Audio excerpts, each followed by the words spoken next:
Sveiki visi, nors nedarau šitą įrašą iš baimės, bet labai baisu pasidaro, kai pažiūriu, kiek Lietuvoje daug yra ekstremalios dešinės naratyvo, kuria aišku yra visose šalyse, bet kaip jisai yra normalizuojamas arba pristatomas, kad gal tai visgi nėra ta ekstremali dešinė, ne, gal visgi čia tiesiog labai kažkokie nekalti pasakymai. Ir turiu menį, pavyzdžiui, vienas pavyzdžių, kai buvo, žinau, čia jau seniau, tai tokie klausimai, pavyzdžiui, vat Lietuva lietuviams, toks yra štai šūkis kitų žmonių, Lietuva lietuviams, ne? Kągi jisai reiškia, ką jisai galėtų reikšti? Ar tikrai čia toks jau labai kažką išskiria, ne? O kodėl Lietuva ne lietuviams? Ar jisai čia yra ekstremalios dešinės šūkis, ar jis gal toksai paprastas šūkis? Ir atsakymas yra taip, taip, taip, taip, taip. Tai yra toks vienas tradiciškiausių, galim sakyti, neonacių šūkių visose šalyse tikriausiai, ne? Ir mums nereikia, nežinau, valandos su rūta, kad tą šūkį mes taip ir matytume. Ir jeigu kažkam tas šūkis patinka ir sako, kodėl čia blogai, nereikia čia jo kritikuoti, bet jo, tik dėl to, kad kažkam patinka neonacių šūkis, to šūkio nepadaro ne neonacių. Ir kai kalbam apie meta kalbą, tai manau, kad kokia yra prasta ta situacija dar parodė ir tas Valotkos pasisakymas jau, reikia sakyti, garsusis, kur jisai pasakė, nebūdamas lietuvių kalboje, ten lietuvių kalbos inspekcijoje, kur ten koks ten gan aukštam poste, kai pasakė, aš cituoju, kad negras ir čigonas, kodėl čia yra blogi žodžiai, o kas tą žodį blogų daro, už tai egzistuoja, galima vartoti, reiškia. Tada galvoju, žmonės, kurie kaip ir dirba toj srity ir turėtų žinot, kad taip, žodžiai, kuriuos mes renkamės, jie kažką formuoja. Ar pasirenki vieną žodį ar kitą, yra skirtumas ir tam tikri žodžiai yra ganėtinai skausmingi, yra įžeidžiantis tam tikrom grupėm. Ir jeigu tavęs neįžeidžia, nereiškia, kad kitų neįžeidžia.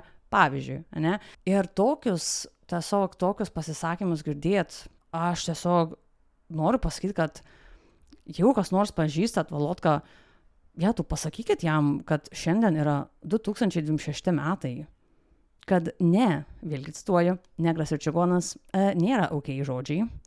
Ir pavyzdžiui, yra žodžių tų visokių frazių, ne, koks tai, pavyzdžiui, moters vieta virtuvėje, ar ten panašus pasisakymai, ar kokie tai žodžiai, gal nelabai, ne visai gražus, pavyzdžiui, apie vyrus ir moteris, ir gal sakyt, blemba, jeigu tau yra mažiau negu kokie 8 metų, tai jau galėtum suprast, kad visgi, 21 amžiuje yra kažkokių žodžių išsireiškimų, ten, kad ir patarlių kažko, kas jau nelabai gerai skamba ir nėra vartot. Ir jeigu kas nors teigia, kad, čia tik žodžiai, tie, jau čia toks trapumas, kad jau čia žodis, žiūrėk, žodžio žmogus nepakels.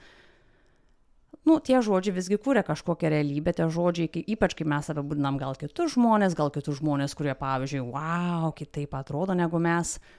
Jeigu kažkas galvoja, kad tai nėra skirtumo ir jie nieko nedaro ir čia nereikia tų žodžių bijoti ir viskas yra okei, tai taip daug žodžių, šūkių žodžių ir visokiausių tai skatinimų ir baisių visokių pasakymų. Ir po to žiūrėkit, pavyzdžiui, nuduria kokią tai nebaltaodį, kokį tai sportininką Lietuvoje, pavyzdžiui. Ir tada aišku klausimas, kaip aš tą kalbą noriu vartot. Ar aš galvoju, kad čia visiškai nesvarbu, ką čia mano tie žodžiai, žinokit, žmonės atlaikys, čia man visiškai tas pats ir kažkam gali būti tas pats. Ir vėlgi, tik dėl to, kad tau yra tas pats, nereiškia, kad ta kalba nieko nekuria, nieko neįžeidžia, nieko neskatina. Ir, pavyzdžiui, kokios tai vienos grupės nedemonizuoja netyčia. Ir viena grupė, kurių negali būti aiškiau, kiek daug yra tos demonizacijos, ir čia yra tik viena grupių. Pavyzdžiui, Lietuvoje yra žmonės, kurie išpažįsta islamo tikėjimą. Kaip pažiūri dabar komentarai apie mečetės statymą. Galvoju, gerai, esame demokratija, tai reikia spėti, kad ir religijos laisvė kažkiek yra svarbi, kad žmonės turi teisę išpažinti savo religiją. Ir kartais, tą religiją išpažinti, reikia gal ir maldos namų kažkokių. Nebent galvoji, kad ta religinė laisvė, tai yra laisvė išpažinti kažkokią tai religiją, jinai yra, bet tik tai tada, jeigu tu krikščionybę, pavyzdžiui, nori išpažinti. Tada turi tą visą laisvę. Bet jeigu ne krikščionybė, jau čia yra pavojus. Jau čia yra pavojus, jau negalima tiesiog, jeigu praktikuos savo religiją maldos namuose žmonės, žinokit, čia jau yra baisu. iš visų dalykų, kas vyksta pasaulyje ir Lietuvoje, iš visų dalykų, kas vyksta pasaulyje dabar, pavyzdžiui, kad žmonės į maldos namus nueis savo, va čia yra kažkam labai baisu. Kai žiūri, kas pasaulyje dedasi, gal kur kažkur, nežinau, mokyklos sistematiškai naikinamos, ligoninės bombarduojamos, medikai žudomi, žurnalistai žudomi ir panašiai, ir keletas mūsų sąjungininkių, kurios tą daro tuose šalyse, beje, kurios yra, iš tikrųjų, turi daug ir musulmonų. Tai va, ten baisumo nėra. Baisumas yra, kad maldos namai, žiūrėkit, bus pastatyti. Tada baimintis ir piktintis reikia. Bet kai, pavyzdžiui, yra ten va tie kiti dalykai, gali sakyti jūs, bet čia yra toli, mums reikia rūpintis Lietuva.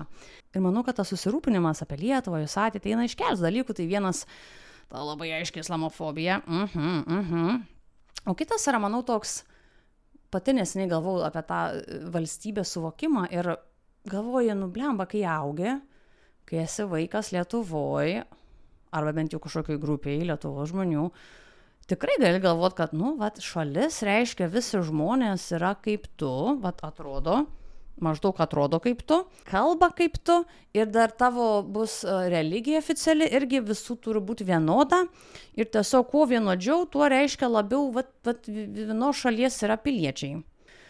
Ir kai esi jau nebe vaikas, ir biškiu, gal daugiau žinai apie pasaulį, gal tenka jau ir pamatyti daugiau, gal kažkur pagyventi daugiau tenka, aš suprantu, kad tas šalies kažkoks konceptas, labai daug šalių pasaulyje nėra, nei žmonės, kad, nežinau, vieno to fenotipo, nei žmonės vienos religijos, nei nebūtinai tie žmonės yra vienos kalbos, bet jie yra tos pačios šalies piliečiai ir tokia yra ta šalis, yra tokia daugiakalbė, gal daugiakultūrė, tiesiog ir taip daug metų, daug dešimtmečių, taip kiek mes turim tą konceptą, aišku, šalies valstybės, taip labai daug šalių yra. Ir tik dėl to, kad Lietuvoje gal kažkada ne tai buvo, nors visi prisimenam, kaip sakydavo, turbūt daugam, kad prieš antrą pasaulinį karą, kad buvo įvairesnė ta šalis buvo, nes šiek tiek tokia įdomesnė ta sudėtis ir po to dažniausiai šalį suvienodina, tos gyventojų grupės labai brutaliai kartais tai būna, istoriškai padaro, kad būtų labiau visi panašus, tiesiog ką reikia tada padaryti kitom grupėm, kartais kažkaip išvyti jas, nebūtinai sunaikinti, bet irgi neklausimas, kaip tu darai šalį vienodesnę, kas ten per politiką. Bet manau, kad tas konceptas vienos šalies ir ką reiškia tie nacionalistiniai, ultranacionalistiniai lietuvė mane tikrai dar gali paklausti ar patikslint, gal turi kažkokius specifinius lietuvius omeny. Gal tie lietuviai, kurie eina į mečetę melstis, jau nebetinka. Tai tada Lietuva ne tik Lietuva tada lietuviam, bet kurie galbūt yra tokie šviesesni, gal tada kurie, pavyzdžiui, jeigu kažkur eina labiau gal į bažnyčią, tai duokim, gali būti, kad žinokit, ten po tuo lietuviam slepiasi, žinokit, dar konkrečiau. Ir žiūrėkit, jeigu bus konkrečiau, gal jūs nepapulsit. Į tą apibrėžimą kažkieno. Ir mano paskutinis komentaras yra daug, skaičiau, kaip žmonės vis pasisako, kad Lietuva lietuviam, čia turi būti tik lietuviai ir žinokite, mums reikia saugoti, mes saugome vakarų vertybės. Privažiuos čia kažkokių žmonių, jau vertybės bus sunku saugoti. Ir ypač 2026 metais, kai pažiūriu vėlgi, kas vyksta pasaulyje, ypač kai pažiūriu, ką tie vakarai jau remia dešimtmečius, bet ką per paskutinius metus galbūt remia.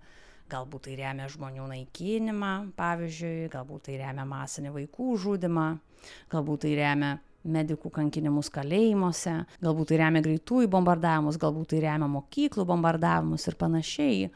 Tai tas visas vakarų vertybių, ta samprata, jinai, atrodo labai groteskiškai, jinai atrodo labai, nejuokingai, nes kalbam apie nusikaltimus, karo nusikaltimus žmogiškumui. Tai tas vakarų vertybių gynimas, jis toks jau yra, tas argumentas toks, kaip ant kažkokio papirėlio parašytas, tas papirėlis toks nusitrynęs ir kažkas vis tau rodo, jis sako, čia žiūrėkit, čia yra labai svarbu, mes to labai laikomės ir reikia labai nedaug už savęs pažiūrėti, kad suprastum, kad nebereikia jau dabar. Čia yra ironiškai ta situacija, kai tie žodžiai vakarų vertybės sudėti kartu, pamatai, kad jie nebereiškia labai daug jau. Aš pradžioj video sakiau, kad taip, žodžių pasirinkimas yra labai svarbus, jis yra svarbus, Bet kai pats kontekstas kinta, ne, pati ta žodžių svara kažkaip kinta ir manau, šitų žodžių jinai krito, kuo labiau žiūri, kas pasaulyje dedasi, tuo labiau jinai krenta tiesiog ir pasidaro toks papirėlis tiesiog nieko nevertas.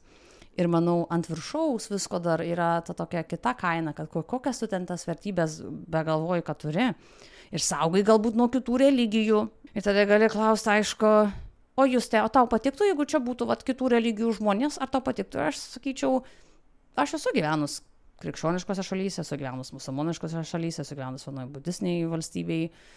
Ir yra man kiekvienoje religijoje, kur kažkas labai nepatinka, aš su kažkuo labai nesutinku. Yra kiekvienoje religijoje kažkas, kas labai patinka, yra labai gražių dalykų. Bet mes ne apie tai kalbame, mes kalbame apie vienų žmonių staiga kažkokiu laikymų pavojum, nes yra daug demonizavimo ir labai mažai supratimo iš tikrųjų, ką galbūt kažkokios bendruomenės daro, kokios jos yra, ar jos yra žmonės apskritai netgi. Tai manau, ką tą baimę kitoniškumą atneša, tai laikai tas įsivaizduojamas vertybės, tu laikai tas įsivaizduojamas vertybės, tu jas laikai, tada tu apsidairai ir per tą vertybių laikymą mes galim paklausti tada, ką mes ten iš tikrųjų tebe laikom. Kaip šalis, kaip kontinentas, kuris leidžia laivam, kurie gabena žmonės iš šalių, kur tikrai nėra labai geras gyvenimas, jeigu mes jam leidžiam nuskęst tiem laivam, jeigu leidžiam šeimom, kurios kerta galbūt sieną iš Baltarusijos pusės, leidžiam šeimom sušalt ir mirt miškuose. Kokias mes čia vertybės ginam?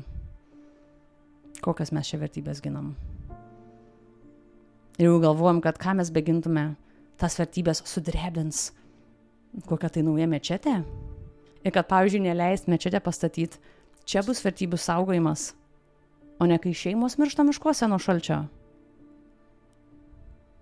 Aišku, tos vertybės yra kartais labai skirtingos įvairių grupių ir apie tas vertybės tam tikrais šūkiais žmonės ir pasisako.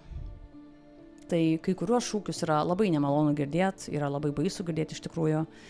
Ir yra, netgi ant viršaus, yra liūdna, ne? Yra žmonės, kurie tiesiog iš daug baimių ir kartais iš daug neapykantos žmonėm, kurių net nepažįsta, tiesiog sėdi ir leidžia savo laiką galvodami, kas yra tie lietuviai, ne? Reikia apibrėžti ir saugoti tada tą apibrėžimą. Ir tada galvoji, gerai, mes galim kalbėti apie pilietybę, mes galim kalbėti apie tautybę, gal irgi, bet mes kalbėti apie tapatybę ir tada kažkaip bandyti apibrėžti gan siaurai, kaip aš įsivaizduoju, kas tai, pavyzdžiui, yra lietuvis ir kas vos nenusipelnė gyventi Lietuvoje.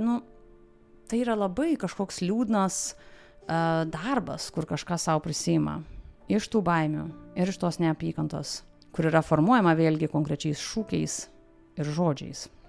Tai labai linkiu jum su ta baime ir su ta neapykanta negyvent, nes tai nemanau, kad yra labai toks jau geras širdžiai būdas gyventi apskritai ir kai pasaulis pasidaro didesnis negu galbūt šalis, kur gali per 4 valandas kirsti su mašina, kai jis pasidaro didesnis ir pamatai tą žmonių įvairovę ir gal tą baimę sumažta tų žmonių, kurie atrodo kitaip, eina į kitus maldos namus. Tai mano palinkėjimas vėlgi kyla ne iš baimės labiau, bet iš vilties, kad mes galim geriau. Mes kaip tauta kažkokia, ar tai kaip tiesiog žmonės gyvenantis toj pačioj teritorijoje, kad mes galim geriau. Ir jeigu kažkokias jų vertybės saugom, tai tas vertybės galim saugoti jas praktikuodami, o ne demonizuodami kitus žmonės. Tai tokia ta žinutė. Ačiū labai ir iki greito.